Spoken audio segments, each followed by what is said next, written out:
This is Umpire James, and this Diplomacy 3 After Action report is a joint venture between the umpires, Hautron, Gen TJ9, and myself. Special thanks to Umpire Lafondios, who has done the video editing. Let's have Ryan walk you through the game.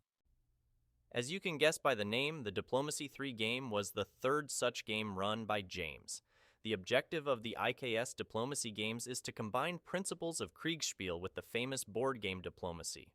The first Diplomacy game was set in 1806 in modern-day Germany.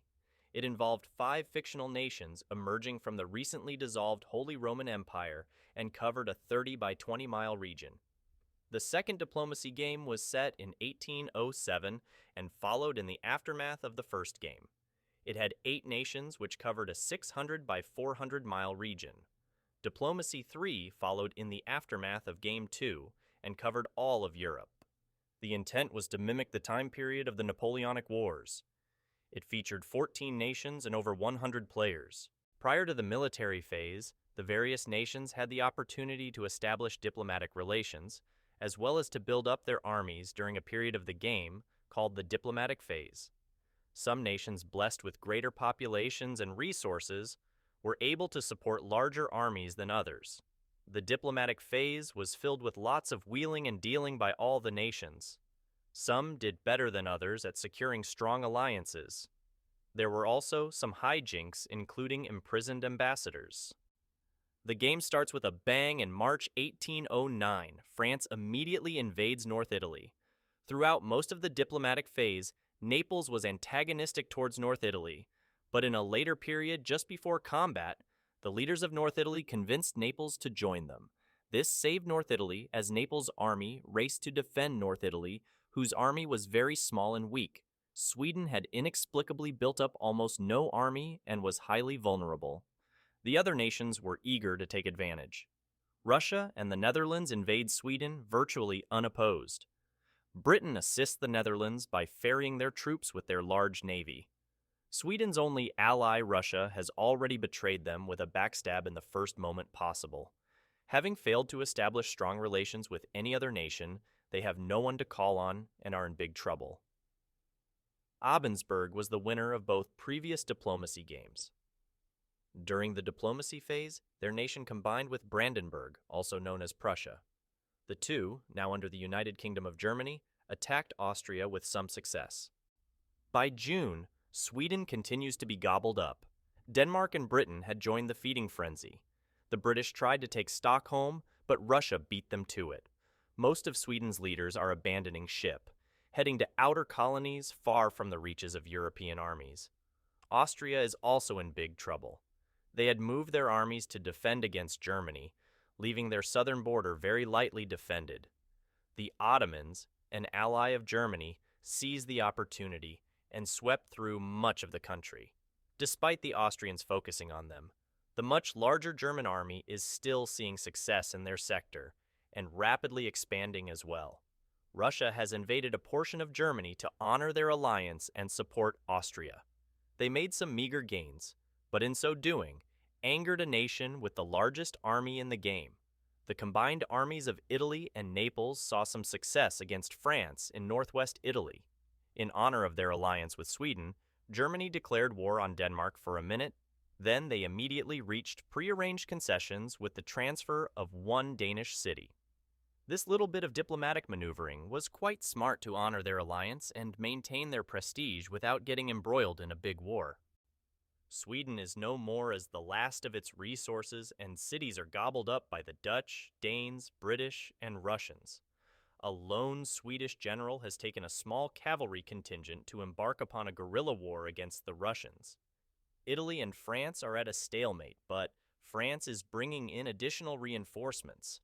In France, there was a coup by their Field Marshal Leparc against their leader. Emperor Napoleon was imprisoned.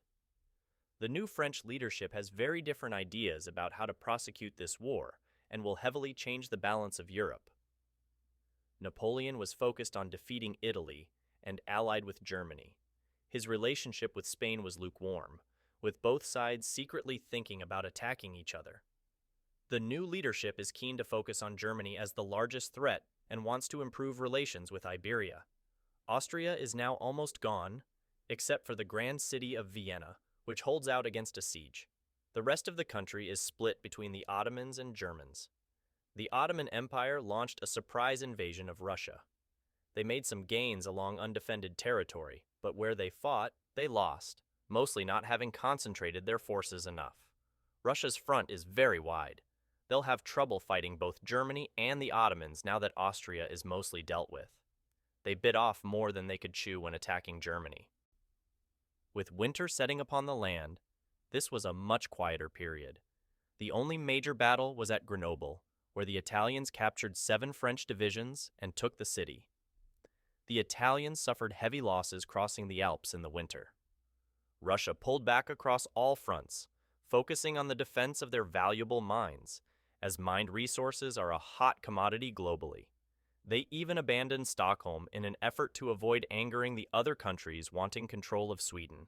Germany started shifting its forces towards Russia and France, though movement was slow with harsh winter weather. Likewise, the Ottomans continued shifting their new conscript divisions towards the Russian front to build up strength for a renewed offensive in the spring. The new leadership of France is hell-bent on fighting Germany and has renewed relations with the Iberians and Italians. Iberia seems keen to help the French, as they recognize the Germans as the largest threat currently. Germany and Italy have allied.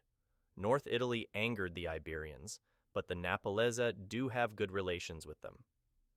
France has begun shifting her armies towards Germany. Leparc executed Napoleon and Maria Augusta in November. An attempt at rescue by loyalists was foiled by the treacherous Russian diplomat Wrangel, in whom Napoleon foolishly confided. Britain, Denmark, the Netherlands, and the Russians can't agree on how they wish to partition Sweden, and it's causing heated debates that could lead to fighting if not handled diplomatically. The Dutch and Danes are debating what to do about the Germans. So far, they've been doing well to not cause trouble and maintain good relations with the behemoths around them, such that they're not targeted as easy pickings. Britain, of course, enjoys the luxury of being an island and not even a thought of a place to attack by any nation. It helps that they have the most powerful navy. The combined Italies seem to be in a pretty good spot now, with France wanting to end the conflict and focus on Germany. Neither Germany nor the Ottomans are interested in them. Iberia is sending a sizable army to assist France. France attacked Germany and made some initial gains before German reinforcements, marching from Austria, arrived. France also won a victory against Italy. In a surprising move, Naples backstabbed Italy. They captured their capital, Milan, and her leaders. After diplomatic pressure, Russia backed out of Finland. The Netherlands took Stockholm and the mine there. The nations occupying what was formerly Sweden continue to debate how to fairly divide it up. Germany and the Turks have conquered a large portion of Russia with virtually no resistance so far. Russia is focusing on defending its mines as its most valuable resource. The first naval battle in the game occurred, with the Russian Navy fending off a German attempt to land troops in St. Petersburg. Germany is doing okay, but as more nations join France, they'll find it hard to hold their western border. Ambassadors from many nations are in France discussing many matters of state. Overall, Germany is losing the diplomacy war and will have many enemies.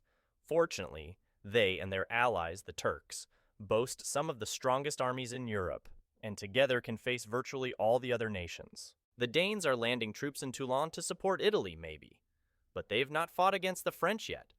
The new leaders of France have actually done a decent job turning their fortunes around.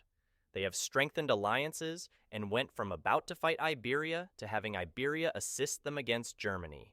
The Dutch have a decent army that could be used against Germany if they wish. They and the Danes are holding back to see which way the balance of wars goes. The silent killer of the game is the Turks, who have laid under the radar. They are rapidly growing their army and have no one besides Russia who is opposing them. With a strong ally in Germany and the Italians distracted, they are free to focus on Russia entirely, and Russia, already weak, is facing 2 strong nations on their own. France and the Western nations need Russia to last so that Germany is forced to fight a 2-front war. The Ottomans stirred the pot in a big way with their invasion of southern France. that will likely draw the ire of the Western Alliance. That move may have been a giant mistake, but they did it in support of Germany, which makes some sense. It'll certainly force France to focus more on the South at a time when they were hoping to resolve Italy and focus on Germany. In the early part of the year, the nations of the Western Alliance, collectively known as ARS, convened in Paris to discuss various topics. They finally reached an agreement on the partition of Sweden, a deal that heavily favored Denmark and compelled the Netherlands to relinquish a significant portion of the territory they had occupied. The Netherlands joined the fight against Germany, where the odds were stacked 3-1 against Germany on the Western Front. France concluded the war with Naples, which freed up enough troops to expel the Turks from Montpellier and deploy additional reinforcements to the German front. With their forces freed up, Naples swiftly occupied most of North Italy, although the North Italian armies still resist and have fortified themselves in Turin to mount a strong defense. Germany suffered a naval defeat at the hands of the Russians, resulting in their fleet being trapped in Gdansk and blockaded by the Russians, the Dutch, and the British. In the east, a Swedish guerrilla force launched an attack on the undefended St. Petersburg, setting it ablaze. Germany continued to make gains while pushing eastward, and the Ottomans made progress as well, though the Russians managed to score a victory and capture a division.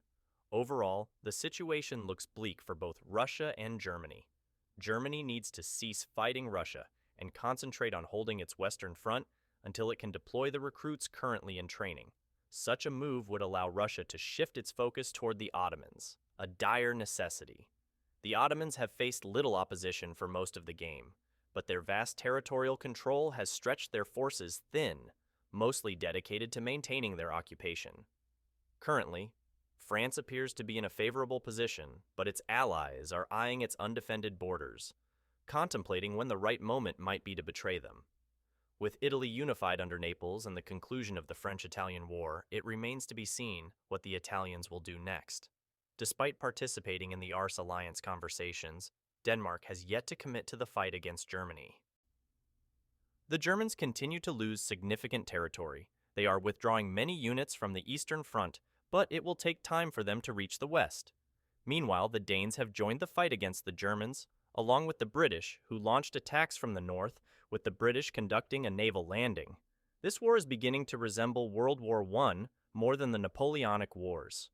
The Iberians have occupied a large portion of German cities behind the Dutch, while the Dutch and the French continue to battle the retreating Germans, who are trying to avoid encirclement. This has caused some tension in the RS alliance, with the Dutch accusing the Iberians of avoiding combat and simply taking territory. It's not looking great for the Germans. Can they hold out until their significant reinforcements arrive next year? In Italy, the North Italian army attempted to break out of Turin and reach Milan to free their leaders, but the attempt failed. Most of the army was killed or captured, with only a few brigades worth of men escaping north into the mountains. Naples captured Cagliari and the mine in Sardinia. Russia has benefited from Germany's withdrawal. In their fight against the Turks, they are losing ground, but slowly. They have also just received significant reinforcements in Moscow. Swedish guerrillas continue to terrorize their interior. France and Iberia continue to watch each other closely with suspicion. Germany and the Ottomans remain closely tied in their alliance and benefit greatly from it, as neither has to worry about protecting their border in Austria. The North Italian leaders and people refuse to relent in their defiant stand against Naples, forcing Naples to occupy their territory, leaving no free units for further conquest. This turn marked a pivotal moment for Germany. Although they did lose a significant battle near Nuremberg, they managed to avoid complete destruction or being forced out of the city. However, they now face the challenge of splitting their efforts between cutting off the enemy army and attacking a well-defended force with advantageous defensive positions. Despite these challenges, Germany still maintains numerical superiority, with 50 brigades compared to around 40, even if we include the German cavalry. It would have been 70 to 40 had the Iberians actively participated in the battle. However, the Iberians chose not to engage in any combat, a decision that may prove pivotal. If they had joined the Battle of Nuremberg, The outcome might have been the destruction or significant damage to the 20 or so German brigades, or even the possibility of encircling the Germans. Regardless, Germany now has approximately 50 available brigades, mostly consisting of heavy cavalry, capable of moving swiftly, along with a mix of elite infantry, royal guards, and conscripts they can allocate to the fight. This doesn't even account for the substantial reinforcements they are expecting soon. These forces are now even freer to operate, since the British Expeditionary Force has suffered heavy casualties. The British forces became overly ambitious in their invasion, thinly spreading their small force, leading to significant losses when faced with Germany's predominantly cavalry force.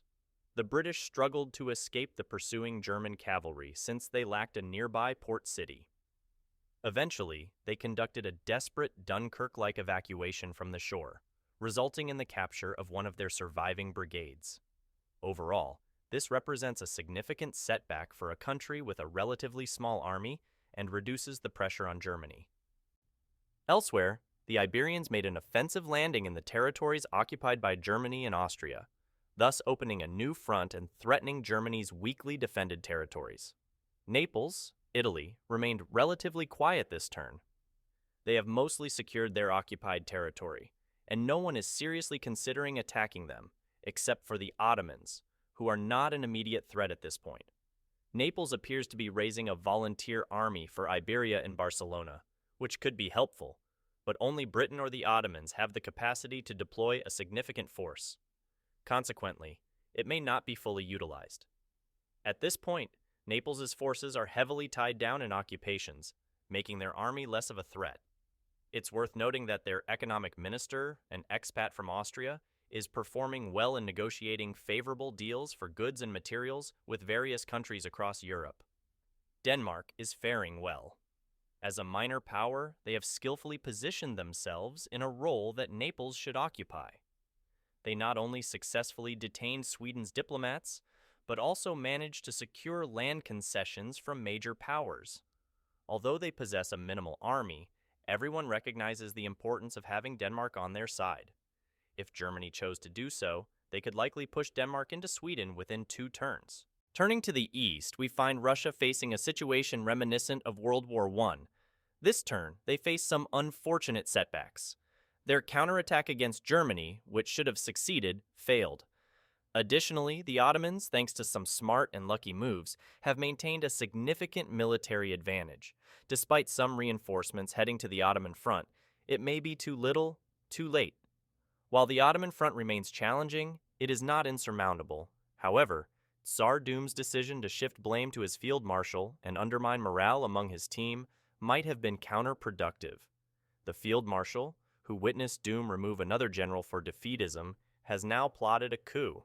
This is unfortunate because Doom is not playing a bad game, but his management of the team might be off. If he had maintained a more positive outlook, he could have inspired greater Russian resilience. Doom is now attempting to rectify this, but it may be too late. Some have criticized Doom for not wanting to make peace with Germany or the Ottomans, but his refusal might still be a reasonable strategic move. If he stays in the game long enough, he could potentially secure support from the Western Alliance and, if he manages to turn the tide, attempt to reclaim lost territory and recover lost prestige. The Ottomans have achieved significant conquests, and surprisingly, no one has taken strong punitive action against them. Russia remains the only nation actively trying to halt their advances, but the Ottomans have managed to encircle 2 Russian armies, partly due to Russian passivity, but also because of well-planned orders that favored the Ottomans. Their strategic orders are cautious and well thought out, preventing Russia from launching strong counterattacks. Nevertheless, the Ottomans' forces are stretched thin due to the vast front they are defending. This might leave them somewhat vulnerable, but at this point, their momentum seems unstoppable. Local Russian successes may occur, but they are unlikely to reverse the Ottomans' fortune. As of June 1811, the fortunes of Germany have taken a turn. Thanks to its substantial reinforcements, its army now rivals that of the entire Western Alliance. It is capable of reclaiming its territory and pushing back the Dutch and the French. Iberia is becoming more active, but its primary focus is on retaking Austria. The Turks continue to make significant gains in Russia, capitalizing on the coup that occurred and the ensuing chaos within the Russian leadership. By September 1811, the large offensives by Germany and the Ottoman Empire continue. The Western Alliance is on the back foot without a solution to Germany's massive army. While the coalition still holds superior numbers, they're struggling with coordination. One nation will attack while another remains passive. There's never a coordinated assault with all armies, which could truly cripple the Germans. The big news of the last 3 months is that the Ottomans and Germans reached a peace agreement with the new leaders of Russia. This is good news for Russia, which was in trouble, but even better news for the Turks and Germans, who now don't have to worry about fighting in the east. Unfortunately, this is terrible news for the Western Alliance, as they really needed Russia to distract Germany and the Ottomans.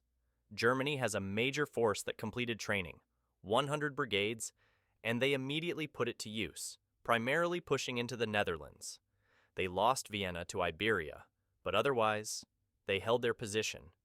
During the cold winter months, there wasn't much else of major significance happening. France and Iberia are steadily receiving reinforcements as well, but Germany has a temporary force advantage that they can exploit, particularly in the Netherlands. Additionally, the Turks have once again attacked Montpellier, France. If the Ottomans fully commit to a conflict against France, it will force France to divide their attention between Germany in the north and the south, putting them in a difficult position. The first half of 1812 witnessed some significant diplomatic shifts. Germany negotiated a ceasefire and later formed an alliance with Iberia, which subsequently allied with the Ottomans as well. Sensing the alliance crumbling, the Dutch switched sides and joined Germany in an attack on the French army near Karlsruhe. Already outnumbered 2-1, betrayed by their former allies, and caught by surprise, the French forces in that area were utterly decimated. Half of the army was captured, a quarter was killed, and the remaining quarter managed to escape. The besieged force at Marseille finally surrendered to the Turks, who promptly expanded their control over nearby mines and forests. The only good news for France is that their northern army received word of the betrayal before the German attack in that sector was launched. They managed to escape with the British to Lille. Additionally, Britain dispatched their sizable fleet to engage the Ottoman fleet outside Marseille. The 6 Ottoman frigates were easily defeated by the 10 74-gun ships of the line. 2 were sunk, 2 were captured, and 2 managed to escape. As part of their agreement, Germany ceded most of the remaining captured Austrian territory to the Iberians, who were eager to reclaim their homelands for some of their leadership. The large Iberian army is now advancing through northern Italy towards southern France, while another army is stationed in and around Toulouse. With the French army facing losses on every front and few allies remaining, they find themselves in dire straits. Naples maintains its occupation of North Italy and closely monitors any suspicious activity following the surprising rescue of the Pope, orchestrated by mercenaries secretly funded by the Turks. Russia enjoys this time of peace, gradually rebuilding its army and recovering from the harsh war. The Turks also experience a period of peace as they reposition some of their troops. With Iberia aligning itself with the German-Ottoman alliance, the 3 most powerful military forces in the world are now working together, seemingly unstoppable. The Netherlands is now willing to make peace with the Germans, and nothing seems capable of hindering their joint advance with the Turks through France, potentially forcing the French government into capitulation. The game's end state was determined by gathering the planned intentions of each nation and what they wanted to do in the next 2 years. With the end of hostilities between Iberia and Germany and the defeat of the French army, the war that had raged across Europe rapidly came to a close. Germany initiated a deal with the Dutch to betray the French, which resulted in the French making an agreement with Germany. This, in turn, allowed the Germans to focus their attacks on the Dutch. The Iberians contemplated attempting to rescue their allies, but those hopes were hindered when the French army moved away from the front lines heading south, leaving the Iberians in an awkward holding pattern. The French were freed from concerns of further German attacks due to territorial concessions. This allowed them to concentrate their armies on driving back the outnumbered Ottoman expeditionary force. The Ottoman army's commander fell back to Montpellier, but their situation grew desperate. They requested permission to withdraw through Italian land, but were denied. However, international forces intervened to prevent the French from annihilating the Ottoman army entirely. Ultimately, the Ottomans withdrew into Iberia when the French began applying pressure to their deployment. With their southern border secured, the French moved to Orleans. Around the same time, the British Empire launched an attack. Informed of Germany's intentions to attack the Dutch, they withdrew their army from France and sent a large expeditionary force to attack the Dutch holdings in Sweden. This action did not go unnoticed by both the Danish and the Russians, who both had claims to the region. The Danish, being the closer of the two powers, were able to respond first. They began shuttling their forces into Stockholm to oppose the British, but the British attacked their fleet, resulting in the Danish army being split, caught, and defeated. The Danish withdrew to Copenhagen, but it was not a one-sided victory for the British. Soon, unwelcome news arrived for the British expedition. The Russians had crossed the Finnish border. Russia had taken much longer to gather a force to oppose the British expansion, and after their recent defeats at the hands of the Ottomans, there was much concern for the army's morale. Not only that, but the supply situation was far from ideal, and the quality of the Russian force was inferior to the British. When it came to the fighting, the numbers told, and the British were forced to withdraw. As they left, they attempted to damage what would become a Russian-controlled Scandinavia, but this was not fully realized. The victory for the Russians was precisely what the current ruling government needed to stabilize their power over the nation. There had been some rumblings for a restoration of the Tsar, but once the successful military action, they failed to manifest. By the end of the Scandinavian conflicts, the Dutch had been defeated by the German hordes. They did not go quietly, and the Germans paid for their revenge in siege after siege. Many members of the Dutch Republic either committed their lives to the fighting or fled to take up the resistance against the German-occupied International. In the end, however, the Germans were victorious against the outnumbered Dutch. The Germans were not done with their aggressions and began military actions against the Danish, whose conflict with Great Britain had weakened. Ultimately, the Danish were forced off the mainland altogether, with their republic becoming effectively a city-state between the Russian and German spheres of influence. The short peace in France turned into an unfortunate instance of unintended consequences. Due to a translation error in the negotiations with the Germans, the government of France had put contingencies into place should the Germans decide to push beyond the agreed-upon concessions. Those plans were unfortunately activated when the Germans moved into Le Havre, which had been conceded to the Germans. The French government went into chaos when German troops moved into the city. They fled with the government's treasury, resulting in the effective collapse of the French state. The Iberians, awaiting their opportunity to claim the rest of France without fighting the French, moved in and occupied the south of France. They brought a young Bourbon king and a former Marshal of France who lent credibility to the action. Both Germany and Iberia would set up puppet kingdoms in France, with Germany claiming the government of France had lawfully ceded the land to them, and Iberia claiming that the government had never been the legitimate ruler of France, and Marshal Lannes was the only true representative of the French nation. The two powers settled into an uneasy peace, with the dependencies facing one another as if they aimed sabers at one another.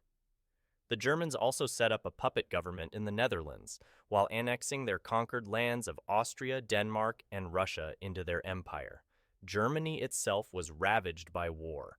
The fiercest and largest fighting of the conflicts of the early 1800s occurred throughout the breadth of what had been Abensberg. While the Germans had the largest army, they had taken the most losses by far of any of the involved powers. These would be long-lasting wounds in the new nation of Germany, and while in time they would heal, the scars would remain. It has significantly expanded, but it will need to lean on its new vassals heavily to bridge the gap. In Iberia, the policy of containing the Germans had failed. The Iberians spearheaded the alliance against the Germans. However, each alliance member contributed significantly to the war effort. Ultimately, most of Iberia's allies would be consumed by the German monster one at a time. Iberia still stands apart from the other European powers. It maintained its decorum and acted diplomatically for as long as possible during the conflicts. It must be said, it did avoid any war reaching within its borders and maintained solid relations with Naples, Great Britain, and the Ottomans. Iberia still does not face Germany alone. Early in the conflicts, it appeared that Italy was under extreme threat. With strong powers on all sides and a hostile France, the path to survival was unclear for the two Italian nations. Naples, through their attack on their ally North Italy, was able to unite the Italian peninsula conclusively. In doing so, they secured their own power and could largely keep out of the conflicts that raged elsewhere. In time, Naples, now Italy, will be well positioned to choose their pick of the great powers of the European continent. The Ottoman Empire was able to, through a combination of good diplomatic policy and strategic opportunism, expand to its greatest extent so far. The alliance with Germany allowed it to crush its old enemy, Austria, and focus on fighting the Russians. Unlike the immense but relatively focused battles in Germany, the Ottomans fought the Russians spread out across hundreds of miles. It was a war that required patience and careful deployments of large numbers of forces into smaller forces. This was something the Ottomans were able to excel at, and they avoided getting their armies swallowed by the vast expanse that is Russia. With their conquests, the Ottomans did not attempt to expand further and instead focused on internal economic development. With the goal of modernization in mind, the Ottomans were easily one of the great powers in Europe. Still, their new territory added many new ethnic groups, with more than a few unhappy being within any empire, let alone the Ottomans. Time will tell if the Ottomans will have to divert their focus from modernizing the empire to holding it together. I'd like to thank you for watching this after-action review. We hope you enjoyed it. We hope to see you in the Diplomacy 4 game. We'll see you out there on the Kriegsspiel board. Thanks so much.